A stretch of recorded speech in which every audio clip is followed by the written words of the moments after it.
Assalamualaikum warahmatullahi wabarakatuh. Yang saya hormati Bapak Ibu Wakil Kepala Sekolah, Bapak Ibu Guru yang sempat hadir pada kesempatan ini, dan secara khusus Bapak Ahmad Dhani SP dan Ibu Fitria Nurmala SPD sebagai calon guru penggerak yang kami hormati. Puji syukur kita panjatkan pada Allah SWT yang mana pada siang hari ini kita bisa berkumpul bersama-sama di ruang guru ini dalam rangka pembukaan aksi nyata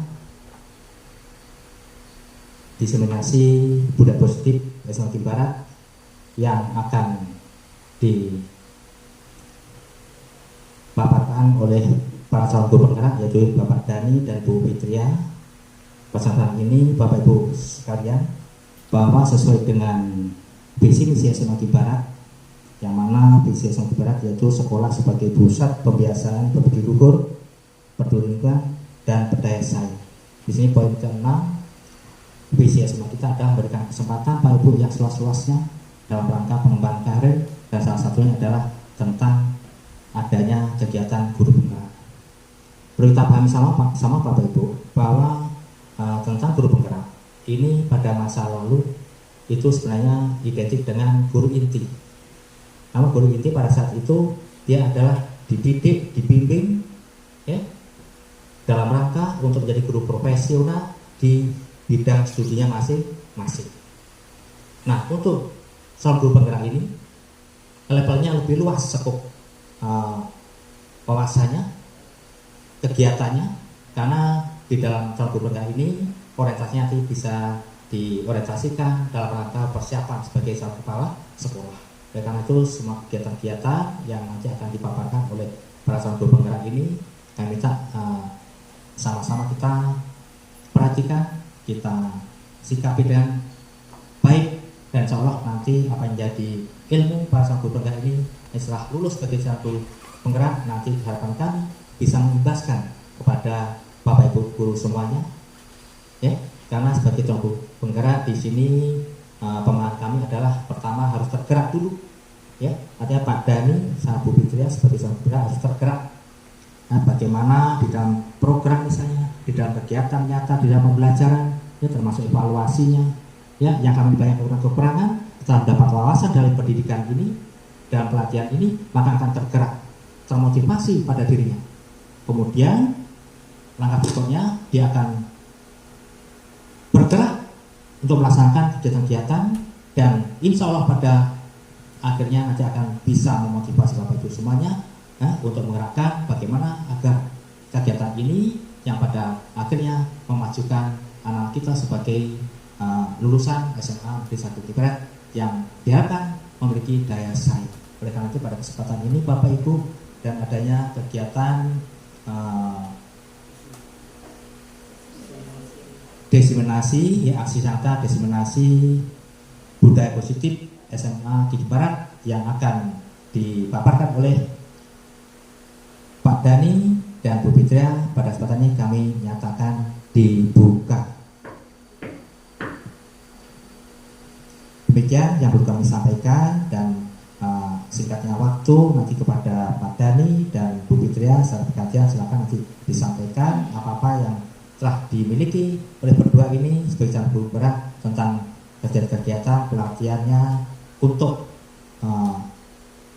kegiatan dan pembelajaran khususnya dan kemajuan sama kita pada umumnya dalam rangka menggerakkan kita agar lebih termotivasi untuk kemajuan sama Gigi Barat. Demikian kami akhiri. Wassalamualaikum warahmatullahi wabarakatuh. Oke, assalamualaikum warahmatullahi wabarakatuh. Yang terhormat Bapak Kepala Sekolah yang saat ini tadi sudah memberikan kesambutannya. Kemudian yang saya hormati juga Bapak Ibu Guru SMA Negeri 1 Gigi Barat. Alhamdulillahirrahmanirrahim. Mari kita panjatkan puji dan syukur kehadiran Allah Subhanahu Wa Taala, yang mana pada siang hari ini kita bisa berkumpul di ruangan ini. Dalam melaksanakan di sini saya akan melaksanakan pengimbasan desiminasi dari modul 1.4, yaitu aksi nyata tentang budaya positif. Sebelum dan sesudahnya saya ucapkan terima kasih pada Bapak dan Ibu Guru SMA Negeri 1 Gigi Barat sudah menyempatkan hadir di siang hari ini dan mungkin nanti akan menyita banyak waktu. Maka dari itu saya ucapkan terima kasih banyak, ya. Nah, di sini nanti kita akan mempelajari tentang apa sih budaya positif itu. Nanti kami akan mengimbaskan tentang ilmu dari modul-modul yang telah kami pelajari dari pendidikan guru penggerak. Nah, tetapi sebelum kita memaparkan lebih lanjut materi yang nanti kami paparkan, kita ice breaking dulu ya Bapak Ibu ya, biar tambah semangat ya. Semangat nggak Bapak Ibu? Alhamdulillah. Semangat. Ibu Fitri semangat? Alhamdulillah. Oke ya, sebentar ya. Oke, Bapak Ibu silakan berdiri semuanya. Ya, semuanya berdiri. Ya. Bapak-bapak yang di belakang, Pak Dedi, Pak Didi, silakan Pak Rahmadani ya. Ini instruksi lagunya dan nanti ada musiknya, ya. Ini saya suka SBT ini karena banyak motivasinya ya. Pasti Bapak Ibu semuanya sudah sering dengar ya lagu ini ya. Ini SBT-nya tangan di atas. Ya, ayo. Tangan di atas. Ke samping burung yang terbang, tangan ke depan ikan berenang, duduk yang rapi siap berdoa. Tangan diputar, tangan dikulung, ular melingkar pada pundak, kanan kiri atas bawah siap berdoa. Satu jari kanan, satu jari kiri, gabung menjadi dua jembatan panjang. Dua jari kanan, dua jari kiri, gabung menjadi empat, dua kamera cekrek. Tiga jari kanan, tiga jari kiri, gabung menjadi enam, dua menara tinggi. Empat jari kanan, empat jari kiri, gabung menjadi empat, dua telinga. Lima jari kiri, gabung menjadi 10, siap berdoa.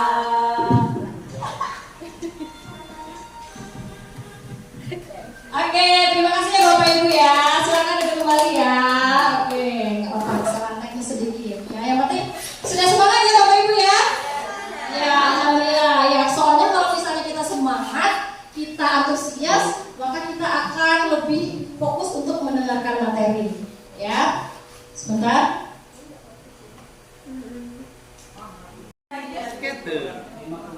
Ya, kita lanjut ya Bapak Ibu.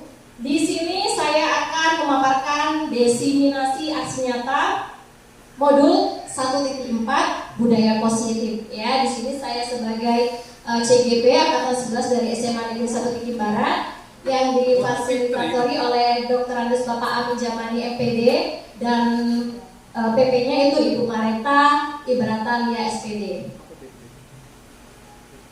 Oke, di sini agenda kita adalah pembukaan, yang kedua ice breaking, yang ketiga kompetensi lulusan capaian umum dan capaian khusus, kemudian pemahaman inti, eksplorasi dan refleksi. Nah, kita tadi sudah menginjak ke acara ice breaking ya.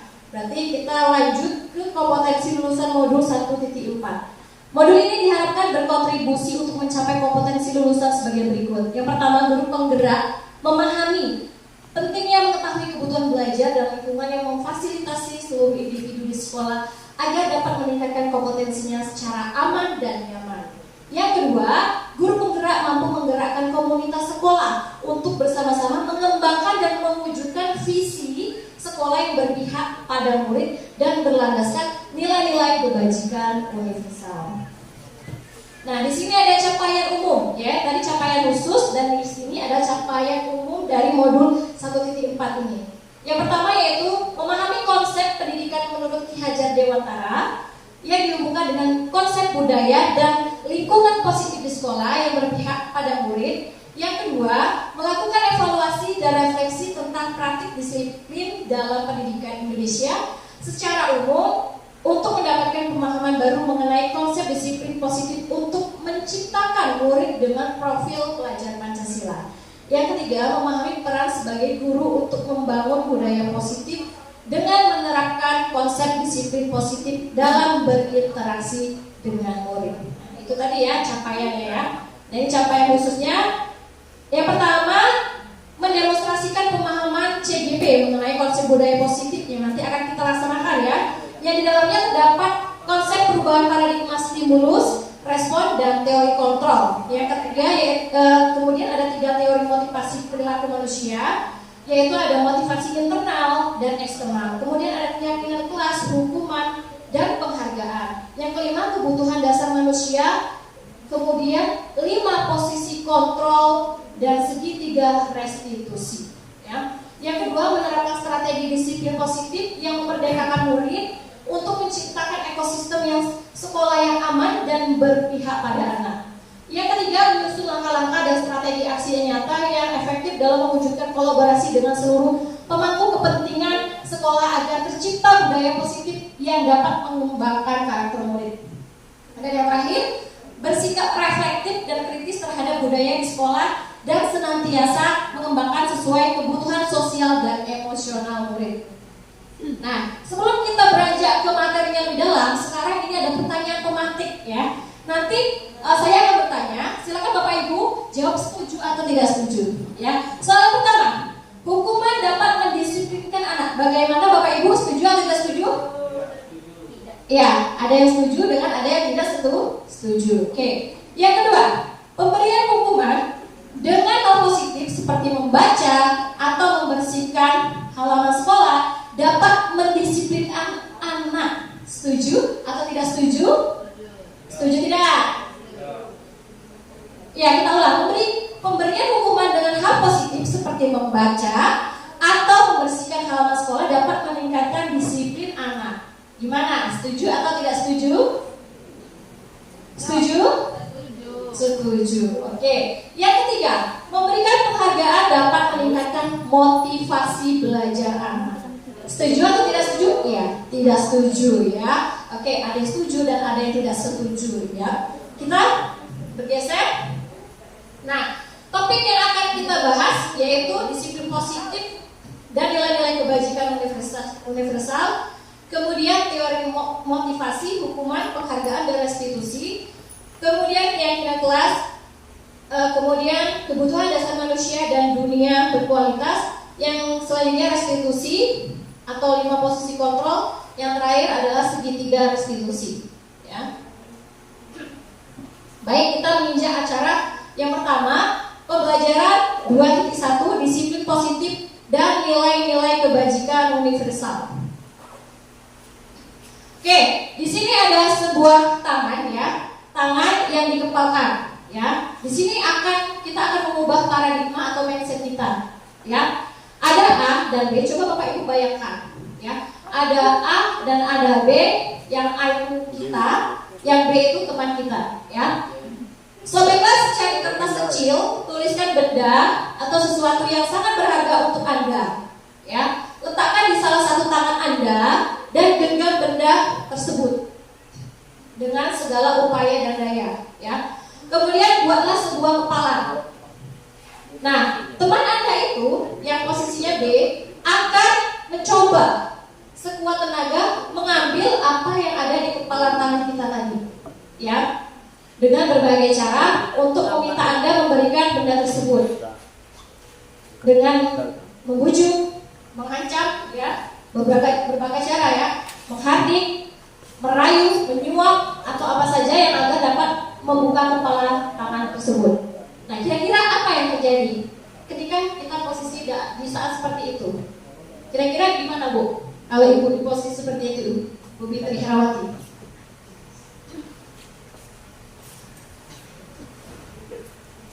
Gimana Bu?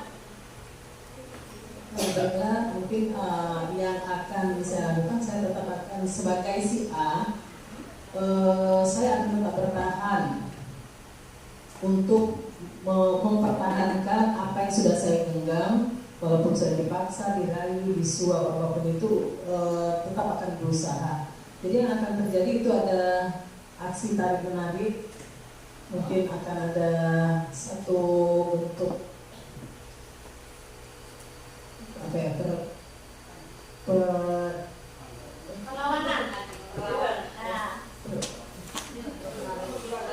perlawanan dari si B tadi yang apapun ceritanya, saya pun akan tetap mempertahankan hal tersebut. Jadi yang pasti terjadi itu akan satu bentuk aksi tarik menarik atau satu perlawanan yang terus saya nggak tahu, saya punya kawan di sana. Baik, ya. Terima kasih Bu Fitri Herawati sudah memberikan argumennya. Berarti Bu Fitri kalau di posisi seperti ini berarti akan mempertahankan, Ibu ya. Apapun caranya, walaupun mungkin terancam, saya akan mempertahankan. Mungkin apakah itu pendapat, argumen, Ibu ya. Menurut keyakinan saya, ya.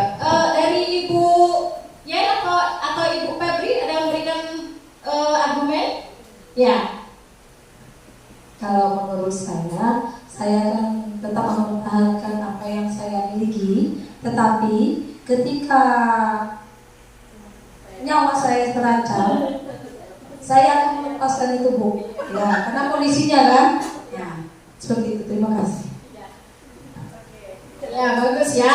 Walaupun ada perbedaan, tapi intinya sama-sama ingin mempertahankan. Cuma kalau Ibu Yeni ini melihat dulu gimana nih sikonya dan kondisinya. Kalau kira-kira terancam, ya sudah serahkan gitu ya, Bu ya. Oke, kita lanjut ya. Nah, perubahan paradigma teori kontrol atau teori pilihan atau ilusi kontrol itu terdiri dari yaitu ilusi guru mengontrol murid ya. Sebenarnya penggambaran paradigma tadi adalah tentang ilusi ini ya. Ilusi bagaimana kita mengontrol murid, kemudian ilusi bahwa kita kritik dan membuat orang merasa bersalah dapat menguatkan karakter, kemudian ilusi bahwa semua penguatan positif efektif dan bermanfaat, kemudian ilusi bahwa orang dewasa memiliki hak untuk memaksa. Sebenarnya gambarannya paradigma itu tadi itu ya Bapak Ibu ya, membuka pemikiran kita ya. Nah, perubahan paradigma, stimulus respon atau teori kontrol ini, siapa sesungguhnya yang memiliki teori kontrol ya? Kita atau orang lain kira-kira? Siapa kira-kira menurut Ibu? Siapa yang sesungguhnya yang memiliki kontrol? Kita atau orang lain? Ya, diri kita sendiri ya Bapak Ibu ya. Oke, sekarang kita lihat ini ada perbedaan stimulus respon dan teori kontrol ya. Ketika kita stimulus respon, kita akan mencoba orang untuk berpandangan sama seperti kita ya. Kemudian kalau teori kontrol, kita akan berusaha memahami pandangan orang lain tentang dunia mereka ya, seperti itu ya. Jadi pemikirannya berbeda ketika sudut pandangnya sudah berbeda ya. Terus perilaku buruk dilihat sebagai suatu kesalahan. Nah, ketika kita menggunakan teori kontrol, maka semua perilaku memiliki tujuan ya. Yang kemudian orang lain bisa mengontrol saya yang stimulus respon.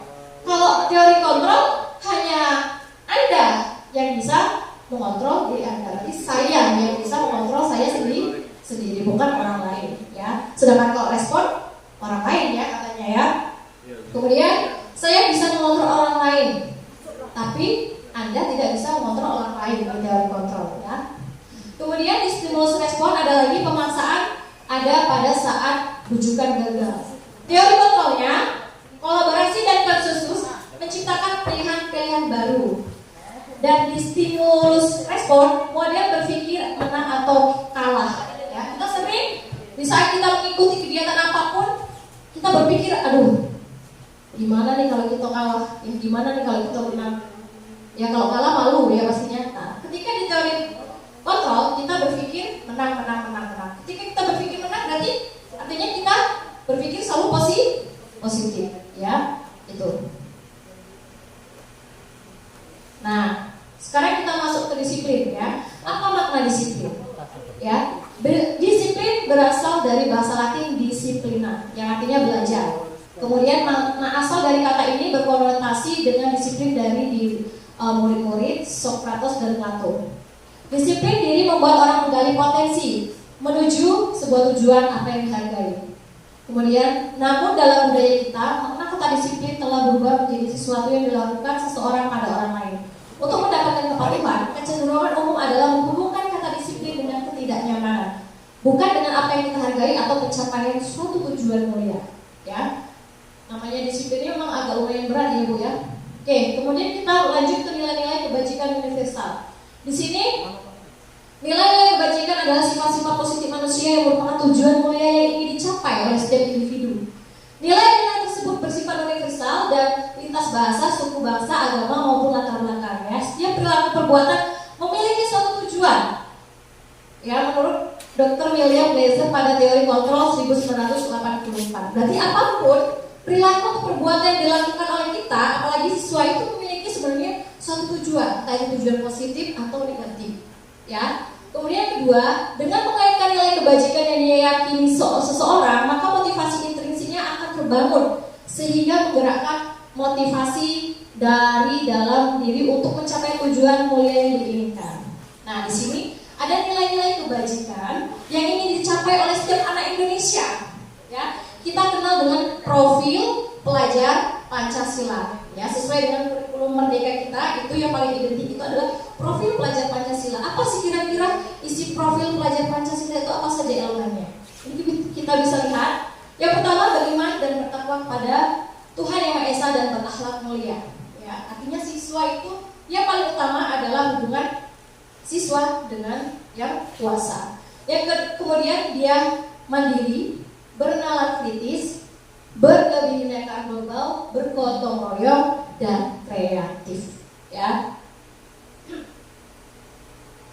Oke, sekarang kita lanjut ke pembelajaran 2.2, teori motivasi, hukuman, dan penghargaan restitusi. Nah, ini biasanya sering kita hadapi ketika siswa-siswa bermasalah ya.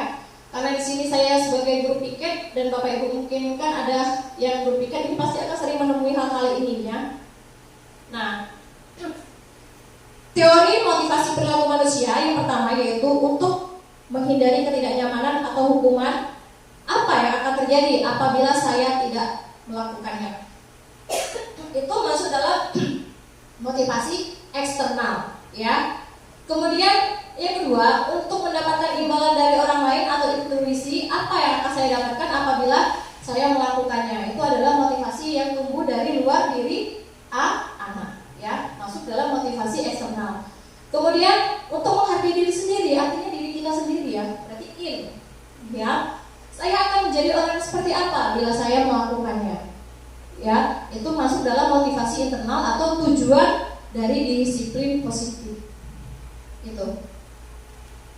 Nah, menurut Ki Hajar Dewantara, merdeka itu artinya tidak hanya terlepas dari perintah, ya, akan tetapi juga cakap buat memerintah diri sendiri. Ya, Ki Hajar Dewantara, Pemikiran Konsepsi Keteladanan Sikap Merdeka, cetakan 5 2013 halaman 469. Ini menurut Ki Hajar Dewantara ya. Berarti merdeka itu tidak hanya terlepas dari perintah, akan tetapi juga cakap memerintahkan diri sendiri. Jadi yang timbul yang paling utama itu adalah dari dalam diri sendiri ya, untuk melakukan disiplin positif ini. Baru nanti yang faktor luar itu akan mempengaruhi. Nah, ini dihukum oleh penghargaan. Bahwa penghargaan berlaku sama dengan hukuman. Ya, kenapa seperti itu ya? Dalam arti meminta atau membujuk seseorang melakukan sesuatu untuk memenuhi suatu tujuan tertentu dari orang yang meminta atau membujuk. Kemudian dorongannya eksternal dan akan ada faktor ketergantungan. Beberapa dampak dari pemberian penghargaan menurut Alfie Kohn 1993. Ya. Dihukum oleh penghargaan ini seperti apa kira-kira? Sudah tergambar belum dengan Bapak Ibu? Ibu Febri sudah tergambar belum? Dihukum dengan penghargaan itu seperti apa? Dihukum tapi dengan penghargaan.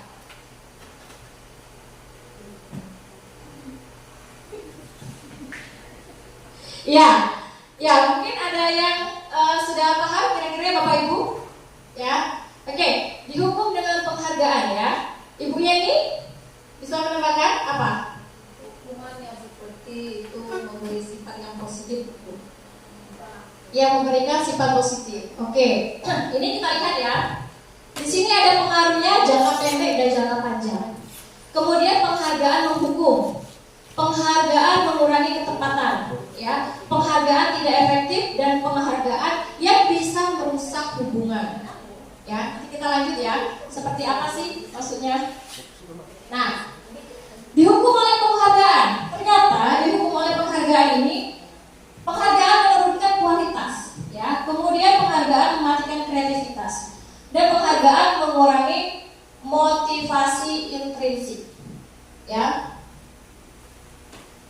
Nah, di sini ada bentuk program kebajikan atau apresiasi. Dalam pemberian apresiasi atau pengakuan perlu diingat beberapa hal. Beri pengakuan secara khusus. Yang kedua, beri pengakuan secara pribadi. Yang ketiga, beri pengakuan kepada semua murid. Dan beri pengakuan secara konsisten, lalu fokus kepada proses. Ya. Nah, ini apresiasinya adalah penghargaan ya. Penghargaan itu kita harus mengingat. Ya, pengakuan itu bisa dilakukan secara khusus pribadi semua murid dan bisa dilakukan secara konsisten secara bisa fokus pada saat proses pembelajaran. Itu bisa kita lakukan.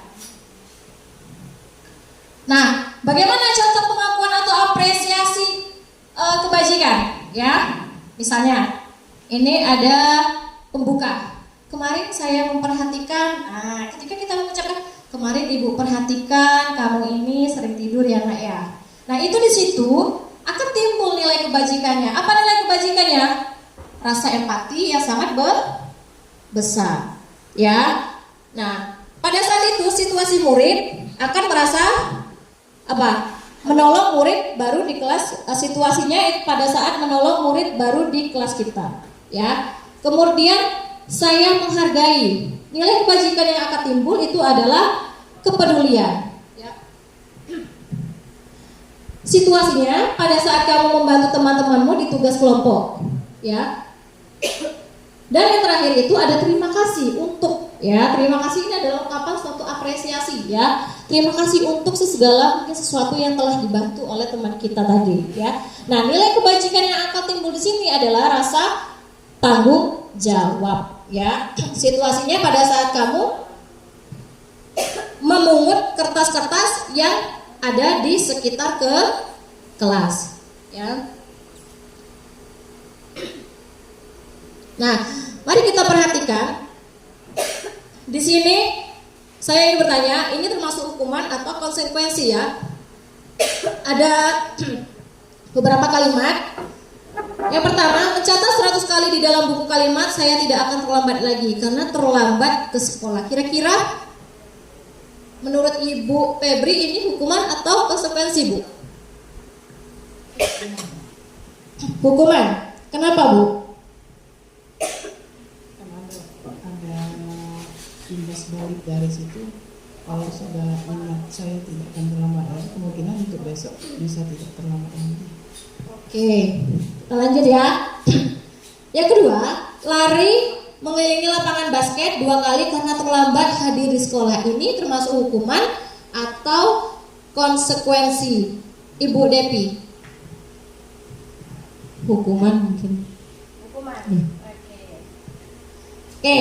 Kemudian yang ketiga, murid diminta untuk push up, ya, 15 kali karena tidak menggunakan masker ke sekolah. Ini termasuk hukuman atau konsekuensi, Bu Ambar, kira-kira? Hukuman atau konsekuensi? Konsekuensi. Oke. Kemudian selanjutnya menggantikan kertas tugas teman yang telah dicoret-coret. Menggantikan kertas tugas teman yang telah dicoret-coret. Ini hukuman atau konsekuensi? Konsekuensi. Oke. Membersihkan tumpahan air di meja tulis karena tersenggol pada saat belajar. Hukuman atau konsekuensi? Oke. Yang selanjutnya, murid disuruh untuk tidak mengenakan sepatu seharian di sekolah karena tidak menggunakan sepatu hitam. Hukuman atau konsekuensi? Ya, ada yang hukuman, ada yang konsekuensi. Tidak apa-apa ya, namanya itu bahkan argumen ya. Oke. Kemudian lari mengelilingi lapangan basket 2 kali karena terlambat 10 menit untuk pelajaran PJOK. Gimana ini kira-kira? Hukuman atau konsekuensi? Apa Pak Dari? Konsekuensi. Oke. Kita harus perhatikan ya Bapak Ibu, kalau hukuman ini biasanya bisa bisa kita laksanakan mungkin dalam bentuk verbal, fisik ya. Kalau konsekuensi ini tujuannya imbas dari kesalahan yang dia lakukan, yaitu. Mari kita perhatikan ya.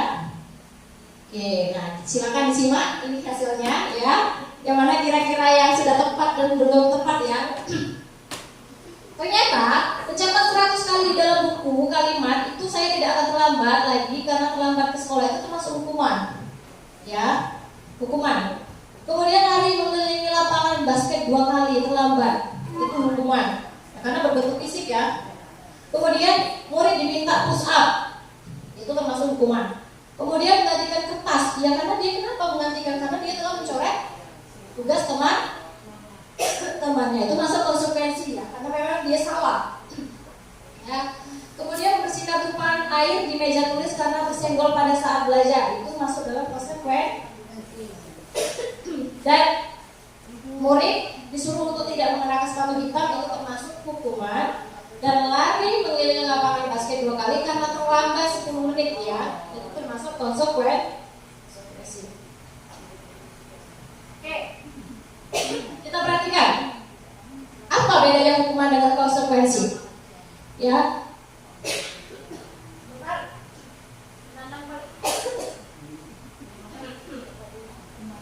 Oke, hukuman itu adalah sesuatu yang menyakitkan ya, harus terjadi. Ya, hukuman itu adalah sesuatu yang menyakitkan yang harus terjadi. Kemudian membuat anak sakit, baik fisik maupun batin, ya, untuk jangka panjang waktu yang lama. Kemudian dia akan membenci suatu kedisiplinan karena kita memperlakukan siswa tadi dengan hukuman, ya. Karena dia merasa dipaksa, kemudian mendorong anak menyakiti diri sendiri, dan itu akan menimbulkan konsep yang buruk bagi diri siswa, ya. Dan anak akan belajar untuk menyembunyikan kesalahan, dan dia akan merasa bersalah dan marah, dipermalukan dan merasa tidak dihargai ketika dia mendapatkan sebuah hukuman. Tapi ketika kita melakukan dengan memberikan konsekuensi, apa yang akan terjadi? Pasti akan berbeda hasilnya, ya. Yang pasti sesuatu yang harus terjadi, dia menyadari, oh ya, itu kesalahan aku ya, memang sesuatu yang harusnya terjadi, ya. Jadi dia tidak merasa menyalahkan orang lain. Kemudian membuat anak merasa tidak nyaman dalam jangka waktu yang pendek, ya. Mungkin pada saat itu dia kesal, tapi untuk jangka yang panjang dia mungkin sudah lupa, oh iya kesalahan aku, ya. Kemudian anak akan menghargai disiplin dan akan timbul stimulus tanggapan, mendorong anak agar mudah menyesuaikan diri, konsep diri yang baik. Anak belajar akan mematuhi peraturan, kehilangan hak, dibuat tidak nyaman, diasingkan untuk sementara. Kira-kira kalau dipilih hukuman atau konsekuensi nih yang sesuai? Iya, konsekuensi ya, karena hukuman ini akan menimbulkan efek negatif ya. Nah, sekarang kita lanjut ke restitusi ya. Apa itu restitusi? Restitusi adalah proses menciptakan kondisi bagi murid untuk memperbaiki kesalahan mereka ya, sehingga mereka bisa kembali pada kelompok mereka dengan karakter yang lebih kuat. Restitusi juga merupakan proses kolaboratif yang mengajarkan murid untuk mencari solusi untuk masalah mereka dan membantu murid berpikir tentang orang lain, apa yang mereka inginkan, tujuan mulia, dan bagaimana mereka harus memperlakukan orang lain. Nah, di sini ada hukuman. Hukuman ini akan menimbulkan identitas gagal pada siswa. Sedangkan konsekuensi dan restitusi itu akan menimbulkan identitas yang lebih positif, ya, dan akan sukses, ya. Tadi sudah dijelaskan ya untuk hukuman ya. Hukuman itu sesuatu yang sangat menyakitkan, ya, akan membekas di hati siswa. Siswa tidak nyaman untuk jangka yang panjang. Kemudian korban mendapatkan keadilan, murid akan merasa tersakiti. Kemudian perilaku pasif agresif meningkat, sistem tidak akan berjalan bila murid tidak takut.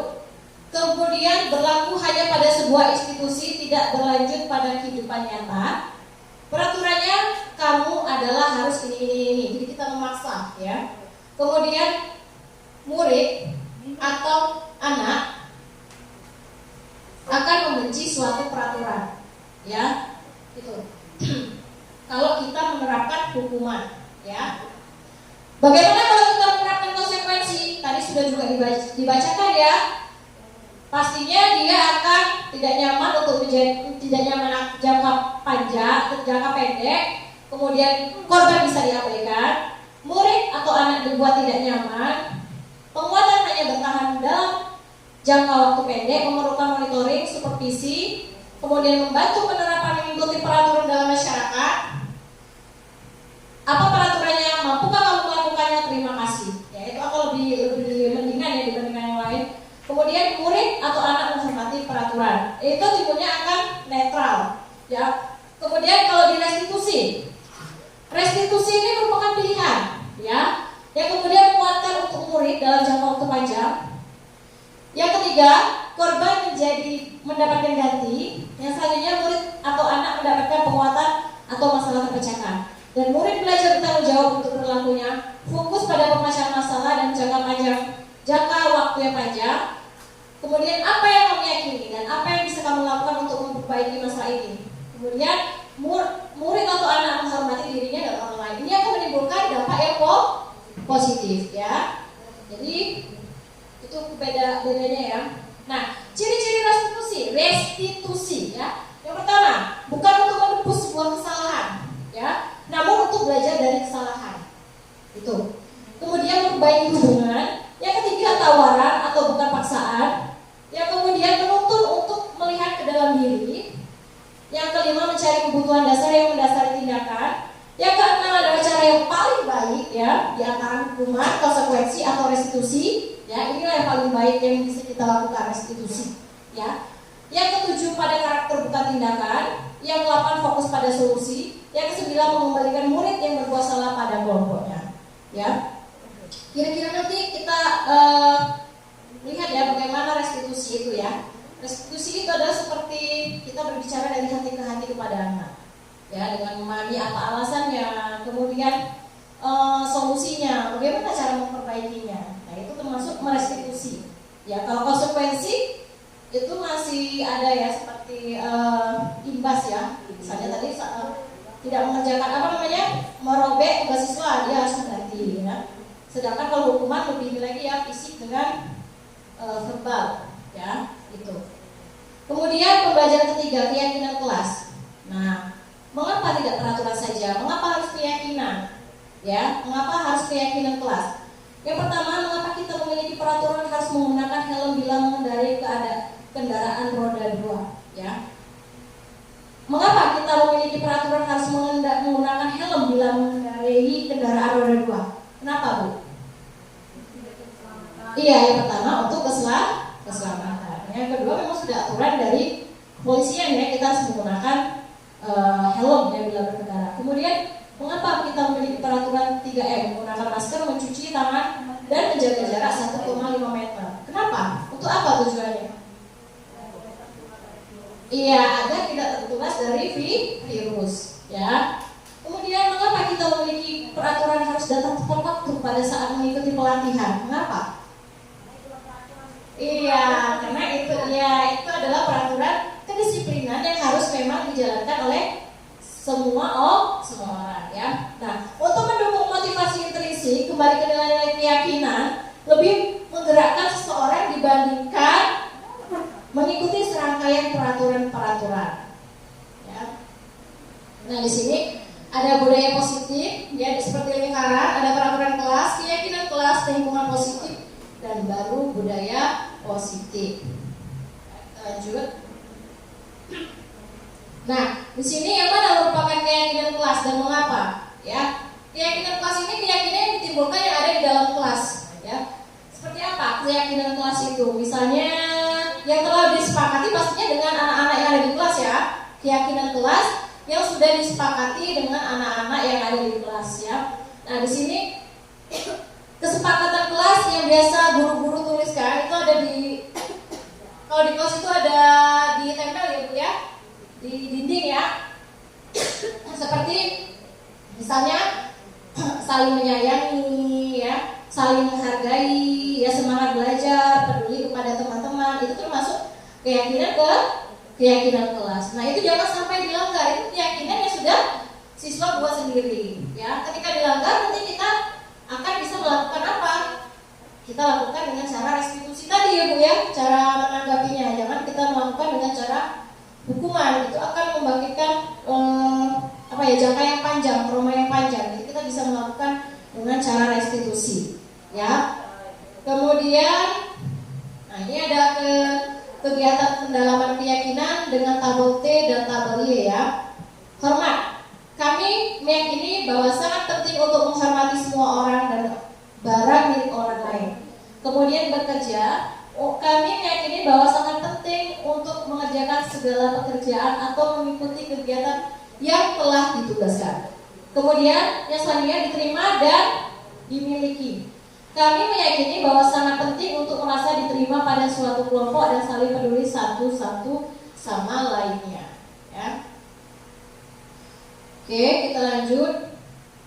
Nah,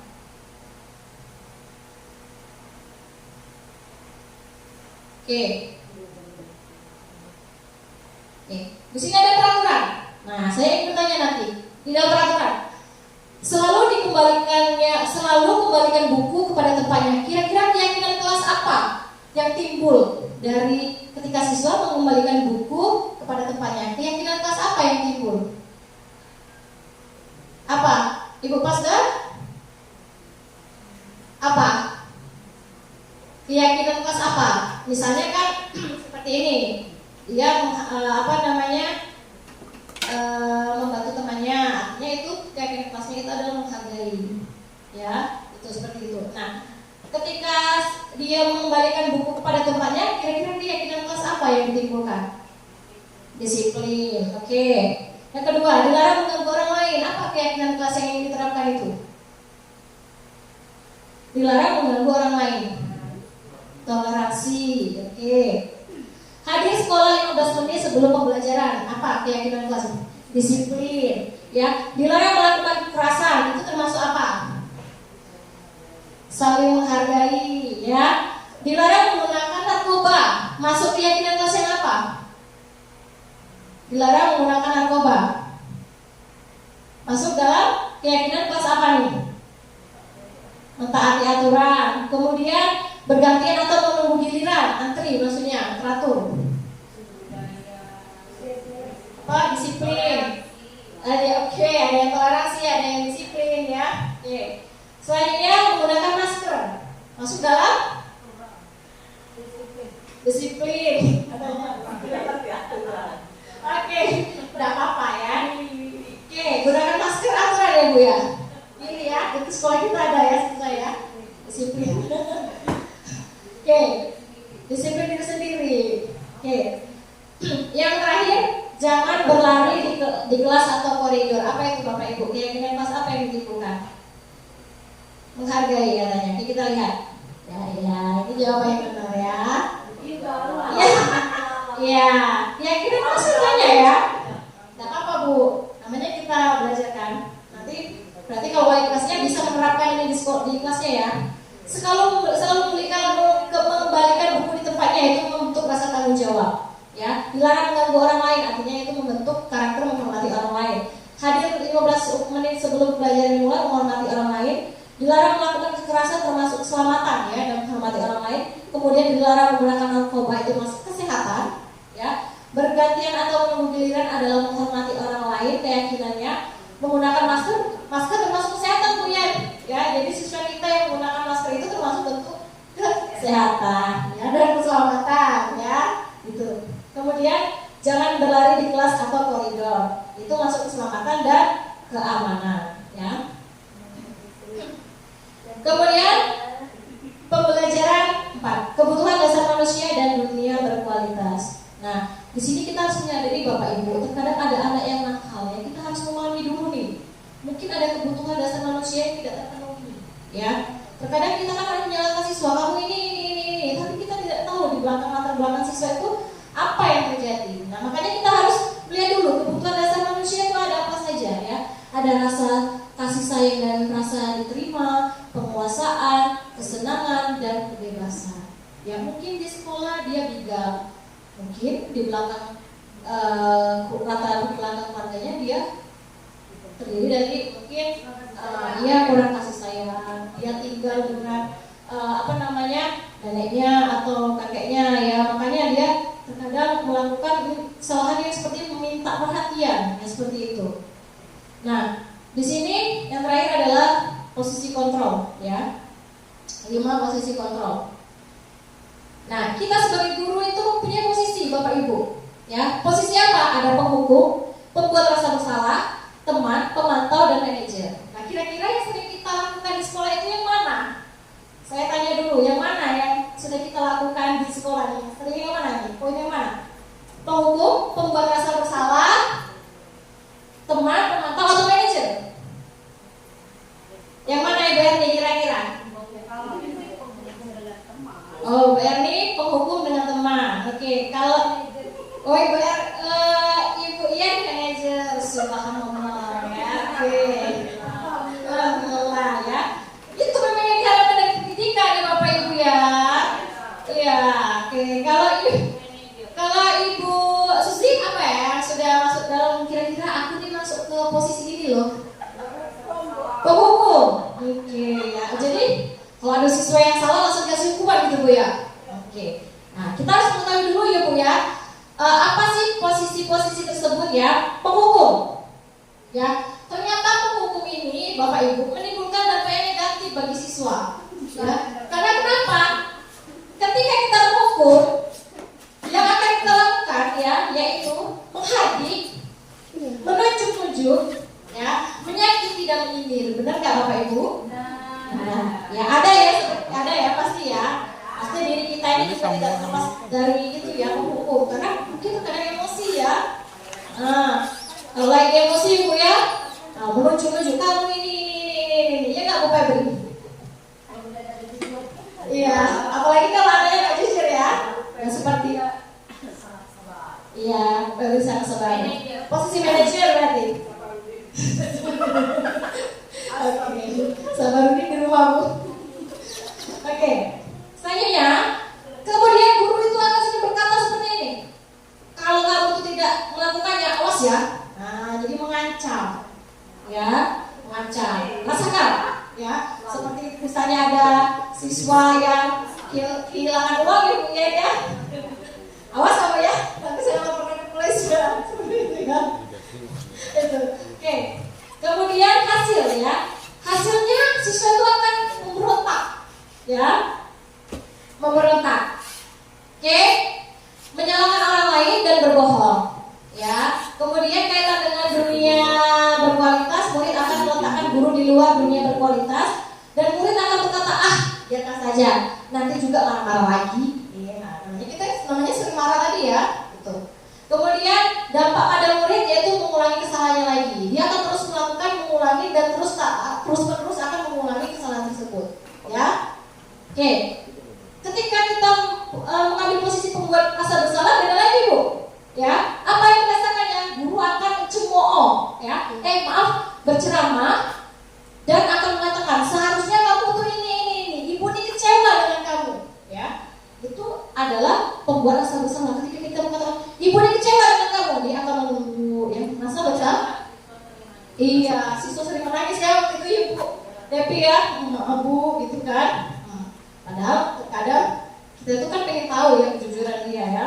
Nah, kemudian guru akan berkata juga kamu sudah tahu ibu lelah sekali mengatakannya, ibu terus ngomong ibu ini stres. Nah, sering nggak Ibu seperti itu?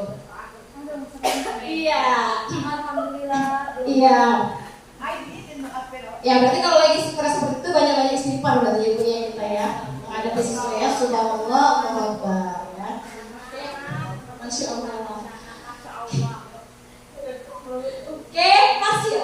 Nah, hasilnya apa? Ia akan menyembunyikan, menyangkal dan akan berbohong akibatnya ya. Kemudian kaitan dengan dunia berkualitas, murid meletakkan guru di dalam dunia berkualitas dan murid akan berkata iya Bu, maafkan saya, ya. Kemudian merasa rendah diri.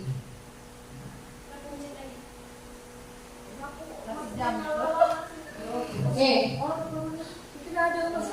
Identitas berhasil atau sukses ketika kita memilih teman atau pemantau, ya. Membuat ketika kita menjadikan siswa itu sebagai teman, ini akibatnya, ya. Kita akan membuat alasan-alasan ke muridnya. Kemudian guru akan berkata, ayolah, lakukanlah demi ibu, ya.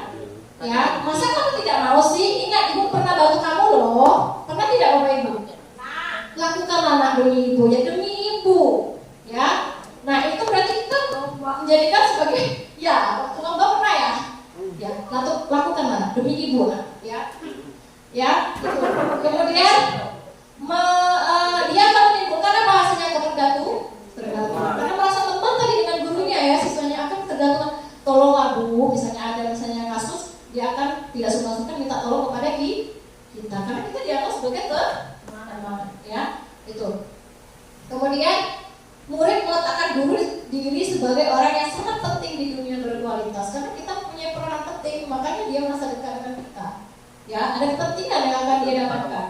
Kemudian murid akan berkata, saya pikir bapak ibu teman saya ternyata begitu, dan dampaknya adalah lemah, tidak mandiri dan tergantung, ya, itu kalau kita mengambil posisi sebagai teman. Kemudian pemantau, ya, pemantau ini menghitung dan mengukur. Guru berkata, aku peraturannya. Nah ini biasanya guru-guru pikir ini ya, kamu tahu tidak? Nah, misalnya kan aturan sekolah ini apa? Nah, sering ya kalau kita siswa terlambat kan ya bapak ibu ya. Nah secara tidak langsung kita sudah mengambil posisi pemantau. Kamu tahu kan peraturan di sekolah kita kalau telat sudah masuk poin pertama, poinnya 5. Nah, itu sudah masuk pemantau kita ya. Kemudian dia akan hasilnya menyesuaikan diri bila diawasi. Selanjutnya murid melakukan guru peraturan dan hukum di dunia berkualitas. Jadi dia tidak sungkan-sungkan untuk menerapkan ya hukum peraturan dan konsekuensi atau hukumannya. Terus murid berkata, berapa banyak bintang yang saya harus peroleh, berapa halaman yang harus saya tulis, dan dampaknya adalah menitik beratkan pada saksi atau hadiah untuk dirinya. Itu ya kalau sebagai pemantau.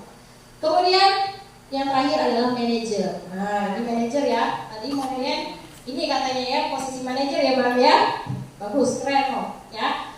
Yang pertama dia akan mengajukan pertanyaan-pertanyaan. Jadi tidak langsung ngejudge ya. Apa alasannya nak? Ya, pahami dulu. Kebutuhan dasarnya. Oh bu, saya ini dari keluarga ini bu. Nah baru kita akan tergambar. Oh wajar. Nah seperti itu ya. Kemudian apa yang kita yakini dan apa yang bisa kita kerjakan untuk memperbaiki masalahnya. Nah kalau kamu sudah tahu kamu ini salah, apa kira-kira solusi untuk memperbaiki kesalahan tersebut. Nah seperti itu posisi manajer ya bapak ibu ya.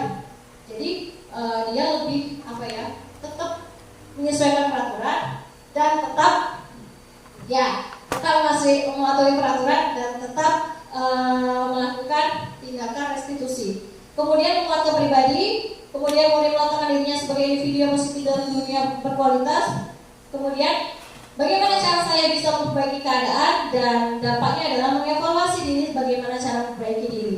Posisi yang sangat bagus adalah posisi yang manajer tadi ya bapak ibu ya, yang itu yang sempurna.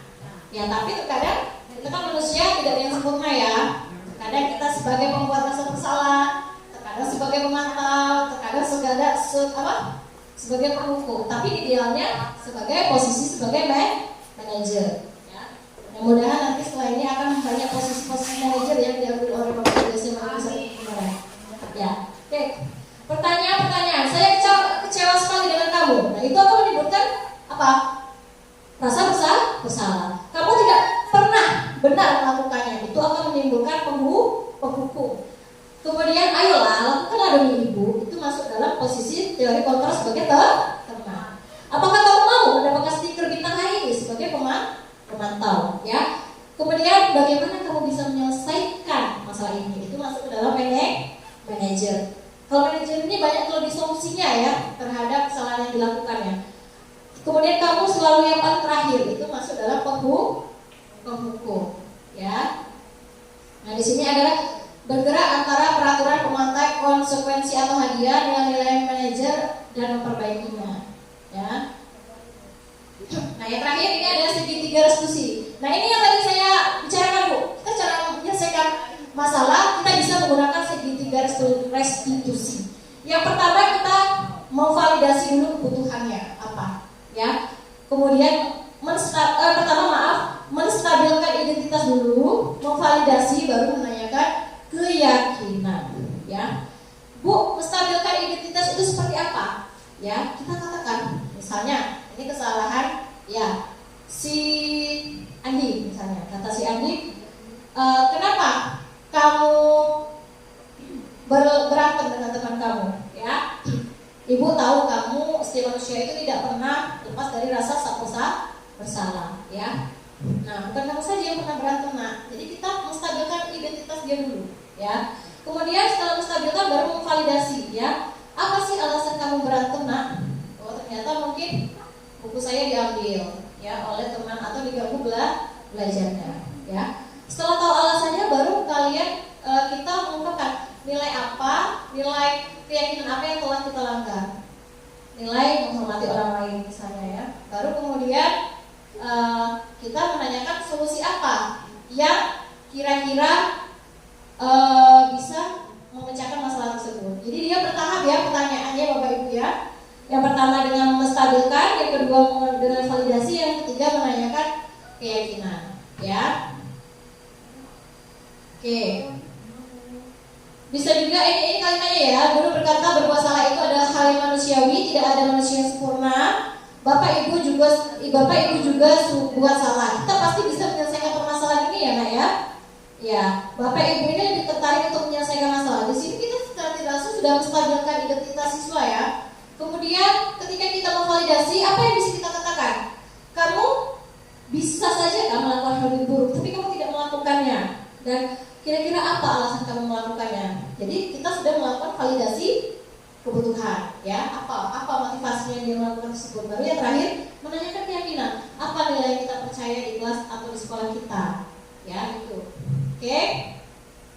Nah, di sini ada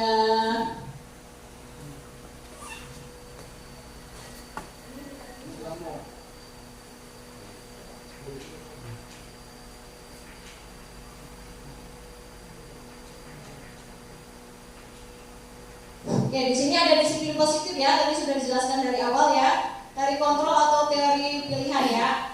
Ini bisa Bapak Ibu baca, ya. Sudah saya jelaskan dari teori motivasi, posisi kontrol, dan kebutuhan dasar manusia, ya. Nah, di sini refleksi, ya. Hal baru apa yang mengubah paradigma saya yang saya dapatkan? Kira-kira dari pemaparan materi tadi apa pemikiran yang bisa kita dapatkan, Bapak Ibu? Yang dari kita memahami kebutuhan dasar, restitusi, apa yang bisa mengubah pemikiran kita? Silakan Bu Devi.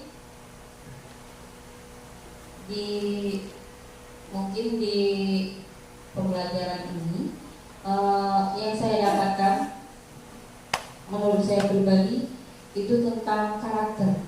Nah, jadi kita merubah sifat kita selama ini menghukum, mengejas untuk mengubah siswa, itu menurut saya itu salah. Nah, dampaknya sangat berdampak sekali buruk kepada siswa. Kalau kita memanajer, mungkin siswanya lebih bisa berpikir, oh ini salah. Nah, seperti itu. Bagus sekali Bu Devi, ya. Betul sekali, ya Bapak Ibu, ya. Berarti sudah ada paradigma atau pemikiran yang berubah, ya Bu, ya. Alhamdulillah, ya. Yang kedua, alhamdulillah, perasaan apa nih, ya yang muncul selama mengikuti sesi ini, khususnya mengenai mana disiplin dan motivasi intrinsik, ya. Perasaan apa yang muncul selama mengikuti kegiatan pemahaman materi ini, Bu? Ya, Pak Dani? Perasaan saya semakin paham kalau motivasi visi itu yang penting, harus harus ditingkatkan atau dikuatkan, karena itu akan memang kesadaran diri yang benar, bukan karena hukuman tadi. Itu sih. Oke, bagus sekali Pak Dani, ya. Oke, peran mau seperti apa yang saya telah lakukan selama mengikuti modul ini, ya. Yang pastinya peran kita ini adalah pendidik, ya, pendidik yang akan memahami bagaimana karakter siswa, ya. Karena dengan ada pembelajaran, ada diseminasi ini akan mengubah paradigma kita tadi, ya, seperti yang Bu Devi ungkapkan tadi, ya. Gitu. Terus saat saya menjadi among yang seperti apa setelah mengikuti modul ini? Kira-kira setelah menjadi pemimpin pelajaran seperti apa Ya, setelah Bapak Ibu guru mendengarkan materi yang sudah saya paparkan lagi tadi ya, silakan Ibu Susi mungkin ya. Yang terakhir Bu.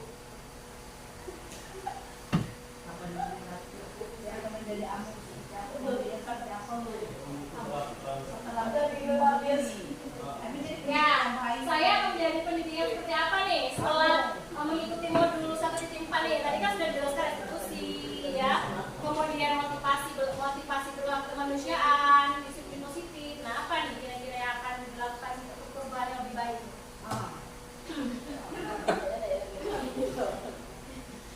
Ya baiklah, terima kasih. Di sini saya akan menjadi seperti apa mengikut dalam modul. Saya akan mengubah karakter saya sendiri dalam memberikan kedisiplinan kepada siswa. Terima kasih. Kalau posisi kontrol tadi, yang mana nih kira-kira yang cocok untuk kedepannya Bu? Manajer. Iya. Baik Bu, Pak, karena kita sudah habis ini waktunya, kata-kata terakhir nih untuk pembelajaran hari ini ya, untuk diseminasi. Siapa yang kira-kira? Ya silakan. Kata-kata hari ini singkat saja, sangat bermanfaat, menambah wawasan, banyak ilmu yang kami peroleh di program diseminasi CGP ini. Semoga angkatan 11 lancar semua. Amin. Satu lagi Bu ya, satu lagi ya. Apa nih? Refleksi untuk kegiatan hari ini ya Bu ya. Apa? Ya silakan. Ya, refleksi untuk kegiatan hari ini itu apa? Satu refleksi yang kita dapatkan pada hari ini jelasnya untuk ke depan mungkin paradigma guru lama itu tidak ada lagi. Makna hukuman yang selama ini selalu kita buat dengan kemungkinan itu adalah salah satu bentuk salah kaprah gitu. Jadi kita akan menjadikan diri kita sebagai manajer untuk pembelajaran pada kurikulum merdeka. Semangat untuk angkatan 11 sukses dan berhasil. Ya, terima kasih ya Bapak Ibu ya. Sesuai filosofi dari guru penggerak itu apa tadi? Masih ingat? Bergerak, tergerak dan menggerakkan. Semoga nanti akan lahir CGP yang baru ya di SMA. Baik, terima kasih. Ya. Bapak Ibu, sebelum acaranya saya tutup ya, di sini saya ada sebuah permainan supaya tidak ngantuk nih ya. Saya ini sudah mata-matanya sudah bergelayutan ya, sudah ingin meronta-ronta ya. Oke, sekarang Oke, sekarang semua Bapak Ibu silakan berdiri ya. Ya, Ibu Ambar di depan dekat Ibu Devi, Ibu Pasda di sini dan Ibu Susi di sebelah sini. Pak Dani sebelah Ibu Yeni. Ya. Nah, sejajar. Di sini Bapak Ibu, masih. Ibu Pasda sini, Ibu Pasda. Tolong dikat kami. Nah. Pak Dani sebelah Pak Dani, Bu Yeni. Maju, yuk, ayo. Nah. Ya. Bapak Ibu, di sini saya akan mengembalikan konsentrasi Bapak Ibu ya. Nah, Pak Dani silakan berdiri dengan dekat Ibu ya. Oh iya, oke ya. Silakan. Kamu putar ya Kak ya? Ya. Oke, speakingnya ini adalah sebuah cerita. Silakan letakkan tangannya seperti ini. Nah, kiri kanan semuanya. Oke, ya. Yang sebelah kanan seperti ini, di tangan sebelah kawannya. Bukan, di sebelahnya.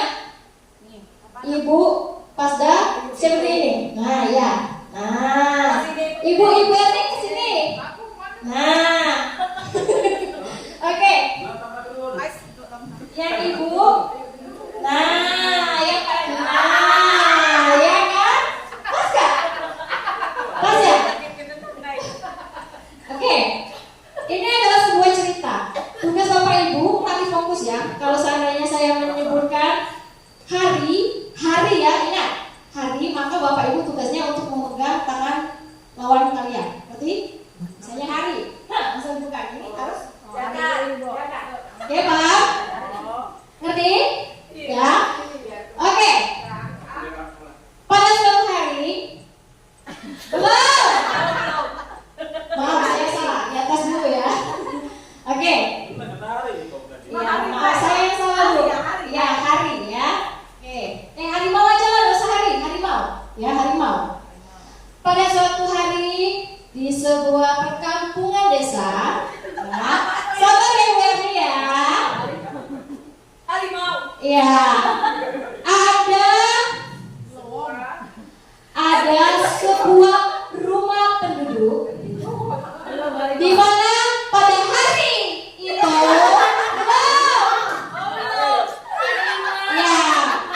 harimau ya, pada hari itu ya ada ya anak desa yang sangat cantik ya, yang bernama Sinta ya. Kemudian ia bertemu seorang pemuda, tapi kemudian ada sesuatu yang sangat menegangkan. Belum. Kemudian pada saat itu hari yang sangat wow ya, belum ya, harimau ya. Hari yang sangat cerah ya. Kemudian datanglah ya harimau. Siapa? Oh iya, kami tangkap. Iya, harimau Pak. Ya, saya ditangkap. Ya, oke? Sudah ada yang dapat? Nah, berarti sudah. Ya, jadi silakan Bapak Ibu, silakan semuanya duduk. Ya, sudah. Ya, silakan duduk ya. Oke. Ya. Oke. Refleksi terakhir ya Bapak Ibu ya. Gimana nih untuk diseminasi hari ini? Sudah berimbas ya kepada Bapak Ibu ya? Ya. Oke. Paradigma. Alhamdulillah, subhanallah ya Bu ya. Jadi untuk kedepannya kita harus memiliki perubahan yang lebih baik ya pastinya Bapak Ibu ya. Mudah-mudahan kita bisa mengambil posisi manajer, kemudian kita bisa memahami kebutuhan siswa dan bisa menerapkan segitiga restitusi dalam memecahkan permasalahan yang timbul oleh siswa itu sendiri ya. Sekali lagi saya ucapkan terima kasih ya Bapak Ibu ya. Saya akhiri. Wassalamualaikum